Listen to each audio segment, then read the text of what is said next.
everybody, how are you today? Yeah, today is your schedule for your English class in EG. So directly I will tell you the material once again. Today we will review for all your material that we have done before, and we are still in simple past tense. Ya, masih di simple past tense. Ya, kita lihat sama-sama, ini dia.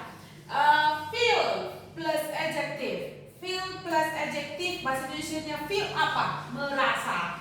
Jadi merasa apa? Jadi merasa lapar, merasa haus, merasa bahagia, merasa sedih, dan lain sebagainya. Nah, how to make it in English? Langsung aja feel ditambah dengan adjective. Contohnya, Miss. Oke. Saya merasa gugup. Bahasa Inggrisnya I feel, apa bahasa Inggris gugup? Nervous. I feel nervous. Ya, I feel nervous. Ih, aku gugup lah. I feel nervous. Itu bahasa Inggrisnya. And then kalau misalnya saya merasa santai tadi. Tadi aku santai kali rasanya waktu waktu nyanyi itu santai kali rasaku. Kan sudah lewat kejadiannya. Maka feel-nya itu dibuat jadi verb to. Jadi gimana? I felt relaxed. Santai kan relax. Jadi tadi aku tadi santai kali loh. Tadi. Ingat, garis bawahi kata tadi. Jadi ini sudah bisa garis bawahi. Kalau dia kata tadi, berarti dia adalah diubah menjadi verb to. I felt santai, kata sifat relax yang underline blue underline ini. Oke, itu adjective, garis biru seperti ini. Oke, number 3. Dia merasa ngantuk tadi. Kapan dia merasa ngantuk? Tadi, sudah lewat sudah. Maka ingat, merasanya itu harus bentuk verb to. She, dia perempuan, she felt ngantuk. Apa ngantuk? Sleepy. She felt sleepy. Tadi tahu waktu Miss Malau mengajar, ngantuk dia rasa itu. Ngantuk tadi dia itu. Maka bahasa Inggrisnya she felt sleepy. Kenapa felt? Karena sudah terjadi di masa yang lampau. Oke, number 4. Dia merasa percaya diri tadi. Kapan dia merasa percaya diri? Tadi. Waktu dia nyanyi-nyanyi itu percaya diri kali dia. Oke, maka merasanya itu kembali ke verb to. He felt confident. He felt confident. Dia merasa percaya diri. Number 5. Dia merasa malu tadi. Dia merasa malu tadi. Kapan dia merasa malu? Tadi. Maka she felt, dia merasa malu tadi. She felt malu apa? Shy. Gitu. Oke? Ya. Sekarang diskusi exercise untuk yang felt, yang merasa. Translate into good English. Ada 3 kalimat di sini. Kamu terjemahkan dalam bahasa Inggris. Number 1, saya merasa santai tadi, tapi dia merasa gugup tadi. Semua itu dalam bentuk simple past tense. Number 2, ketika saya bertemu orang-orang baru, saya merasa malu. Ketika saya bertemu orang-orang baru, saya merasa malu. Ini tidak simple past, tapi simple present kan? Karena dia itu kebenaran umum, ya. Kalau dia berbicara mengenai kebenaran umum, otomatis tenses yang kita gunakan adalah simple present tense. Number 3, Sarah merasa percaya diri ketika dia mengikuti pertandingan itu.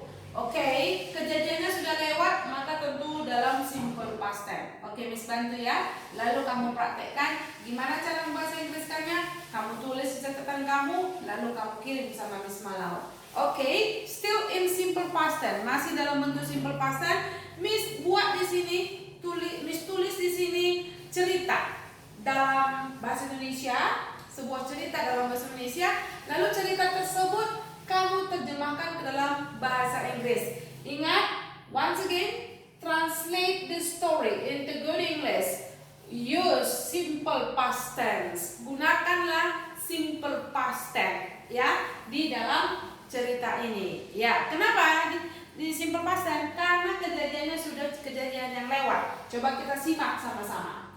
Ketika saya berada pada liburan, saya pergi ke sebuah camping, sebuah kemah, maksudnya sebuah perkemahan atau sebuah camping di mana para cewek dan cowok dan para cewek dan cowok-cowok mengamati bintang-bintang. Jadi ada banyak cewek dan cowok di sana. Mereka mengamati bintang-bintang. Di perkemahan, seorang cowok bernama Rizky sedang mendirikan tendanya. Jadi ya, di perkemahan seorang cowok bernama Rizky sedang mendirikan tendanya. Saya menanyakannya apa yang sedang dia pelajari tentang bintang-bintang itu. Berarti kan kejadiannya udah lewat ya? Iya, dia berbicara mengenai hari liburannya. Dia sedang mempelajari nama-nama mereka dan bagaimana membaca sebuah peta bintang. Nama-nama mereka di sini maksudnya nama-nama bintang tersebut. Dia sedang mempelajari nama-nama mereka dan bagaimana membaca sebuah peta bintang. Jadi kalau dia sedang mempelajari, kapan? Sekarang kah sedang mempelajarinya? Tidak. Di masa yang lalu itu dia sedang mempelajarinya. So, gimana cara membahasa Inggrisnya? Coba kamu praktekkan simple past continuous tense di situ karena sedang berlangsung kan? Oke. Dan dia juga katakan mengatakannya kapan? Udah lewat? Udah. Maka dia dalam bentuk simple past. Dalam kurung ini berarti dia sedang mengatakan gini loh. Berarti dia dalam bentuk simple present. Saat yang terbaik untuk melihat adalah pada tengah malam. Nah, gitu. Jadi saat yang terbaik untuk melihat apa maksudnya? Melihat bintang-bintang itu adalah di tengah malam. Ya, jadi itu dalam bentuk simple present karena kemudahan umum. Ya kan? Oke, itu dulu mengenai topik kita hari ini, mereview tentang simple past kembali. Ingat, ini pasti akan kita buat di ujian. So, untuk apa? Untuk memastikan bahwa kamu sudah mengerti mengenai simple past tense. Jadi kalau adik-adik ada hal-hal yang belum bisa kamu pahami, tanyakan kembali sama Miss Malau. Karena ingat, kamu sekarang harus bisa lebih baik dalam bahasa Inggris, khususnya di grammar. Oke? Pastikan adik-adik. Thank you so much. Show me your best. Siswa Eji, sukses.